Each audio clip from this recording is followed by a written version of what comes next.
چونکہ غریب کے اوپر لٹانا یہ صرف اسلام کہتا ہے، یتیموں کے سر پر ہاتھ رکھنا یہ صرف اسلام کے دامن سے پیغام ملتا ہے، اور بھوکوں کو کھانا کھلانا یہ صرف سکھایا ہے تو صحابہ کرام نے سکھایا، اس سے پہلے نہیں ہوتا تھا یہ، بلکہ یتیموں کے دولت کو لوٹ لیتے تھے، غریبوں کی مال کو ہڑپ لیتے تھے، اور جس کے بارے میں ممانعت کی گئی ویدوں کے اندر بھی کی سا وا سمیدام سرویتی کام جگتیام جگتہ، کہ یہ لوگوں ایشور جو کن کن میں موجود ہے ان سے ڈرو، اور غریبوں کے مال پر ناجائز قبضہ مت کرو، کسی کی دولت اور دھن کی آکانکشا مت کرو، امید اور لالچ مت کرو۔ آج اتر پردیش کے سرکار صاحب آپ نے کہا کہ جو پروٹیسٹ میں شامل ہوئے ہیں ہم ان کی دولت کو ضبط کر لیں گے، کون سے قانون کے آدھار پر، کون سے سمویدھان کے آدھار پر؟ الہ آباد ہائی کورٹ نے جب آپ سے پوچھا کہ آپ نے ان کا نام کیوں چوراہے پر لگایا تو آپ کی پینٹ گیلی ہو گئی، کیوں؟ کیونکہ آپ غیر قانونی کام کرنے جا رہے تھے۔ آپ نے پروٹیسٹر جو اس دیش کی سمویدھان کو بچانے کے لیے سڑکوں پر نکلے تھے، آپ نے ان کے نام لکھنؤ کے چوراہے پر لگا دیا، اور آپ نے کہا کہ اگر یہ اتنے لاکھ روپے نہیں دیں گے، اتنے لاکھ روپے نہیں دیں گے تو ان کے گھر کی پراپرٹی کو ضبط کر لیں گے۔ یہ ضبط کرو گے، کیا جواب دو گے پرماتما کو؟ پرماتما نے کہا ایشا وا سمیدام سرویتی کام جگتیام جگتہ، آپ تو گرو ہیں، آپ تو یوگی ہیں، آپ تو گرنتھوں کو جانتے ہیں، تو کیا مطلب ہے اس منتر کا ایسا وا سمیدام سرویتی کام جگتام جگتہ؟ کہ لوگوں ایشور سے ڈرو اور کسی بھی آدمی کی دولت کی لالچ مت کرو، اپنی محنت سے کماؤ، اپنی بازوؤں سے کی محنت سے کماؤ، اپنے پسینے کو بہا کر کماؤ۔ غریب لوگ ہیں وہ لوگ بڑی محنت مزدوری کر کے اپنی پراپرٹی کھڑی کی، اور تم آئے گنڈا گردی کرنے پر نام چھاپ دیا۔ جرم کیا ہے ان کا؟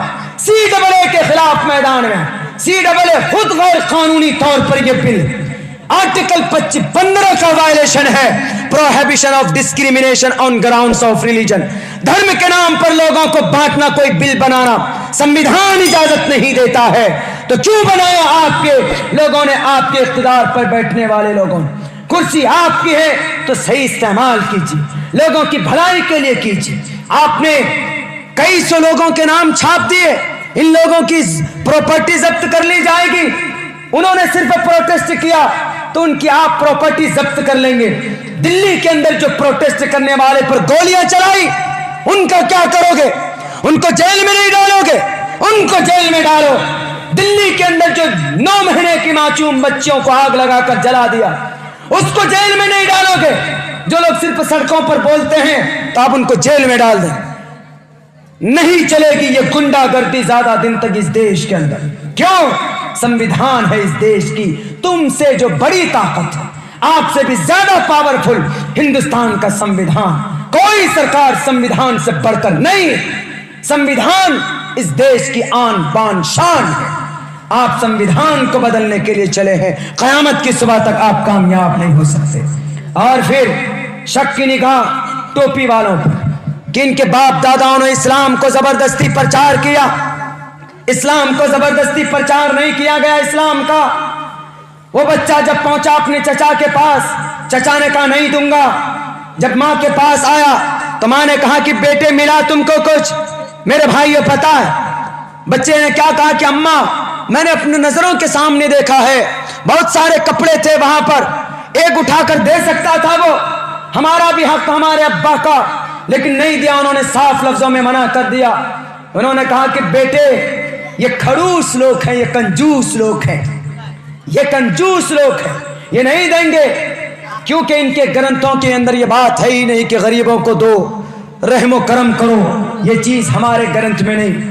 انہوں نے کہا تو پھر امی کہاں سے لائیں ہم تمہارے لیے کپڑے؟ تو اس ماں نے کیا کہا؟ اس ماں نے کہا کہ بیٹا جاؤ، ایک آدمی ہے جس کے دربار میں تمہاری یہ ضرورت پوری ہو سکتی ہے۔ لیکن بیٹے، ان کی ماں کو تھوڑی سی غلط انفارمیشن ملی تھی، ماں نے کہا کہ بیٹے جاؤ گے چادر تو مل جائے گی، لیکن وہ آدمی جو چادر ہے جو کہیں سے بھی لا کر تم کو دے گا لیکن تمہارا دھرم بدل دے گا، وہ تمہارا دھرم پریورتن کر دے گا۔ یہ غلط انفارمیشن اس کے ماں کے دل میں تھی، لیکن اتنا یقین تھا کہ وہ آدمی چادر تم کو ضرور دے دے گا۔ بچے نے کہا کہ اماں آپ گھبرائیں نا، right now I am a Judaism and after some time and after returning انشاءاللہ، وہ اپنی زبان میں انشاءاللہ بولا کہ in that time I will be also on my religion، میں چادر بھی لے کے آؤں گا اور اپنے دھرم کے مطابق بھی میں آؤں گا، میں یہ بات مجھ پر چھوڑ دو۔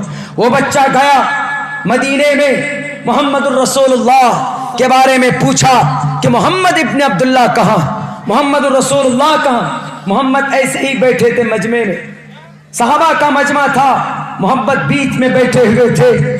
آپ نے پوچھا کہ بیٹے بولو کیا بات؟ انہوں نے کہا کہ میں بولوں گا لیکن دیر از اے اسمال کنڈیشن، میری ایک شرط ہے کہ آپ میرے دھرم کو نہیں بدلیں گے، تب میں آپ کو اپنی بات بتاؤں گا۔